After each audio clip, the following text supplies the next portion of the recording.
Habari za wakati huu mtazamaji, mimi ni Benjamin Misanga na huu ni mwendelezo wa matangazo yetu. Operation ya Marekani ya kusindikiza meli zilizokwama katika mlango bahari wa Hormuz itasitishwa kwa muda mfupi. Rais wa Marekani Donald Trump alitangaza Jumanne jioni. Trump alisema operation ya Project Freedom iliyoanza siku chache zilizopita itasimamishwa kwa makubaliano ya pande zote kwa sababu maendeleo makubwa yamepatikana kuelekea makubaliano na Irani. Vyombo vya habari vya serikali ya Irani vilieleza hatua hiyo kama ushindi, vikidai kuwa Trump alirudi nyuma baada ya kushindwa mara kwa mara kufungua njia hiyo muhimu kwa usafirishaji wa kimataifa.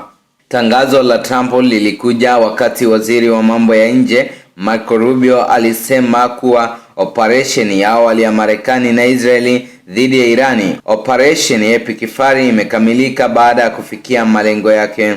Katika ujumbe wa kwenye mitandao ya kijamii, Trump alisema alifanya uamuzi huo kutokana na ombi la Pakistani ambayo imekuwa mpatanishi kati ya Marekani na Irani. Hata hivyo, aliongeza kuwa vikwazo vya Marekani dhidi ya bandari za Irani vitaendelea. Tangazo hilo linaweza kuwashangaza baadhi ya watu kwani linapingana na kauli za awali za viongozi wa Marekani akiwemo Rubio, waziri wa ulinzi Pete Hegseth na mwenyekiti wa wakuu wa majeshi Dan Saine, ambao walisisitiza kuwa operation hii ingeendelea kuhakikisha uhuru wa usafirishaji katika eneo hilo. Rubio alisema, tunapendelea njia ya amani, kile ambacho rais anapendelea ni kufikia makubaliano.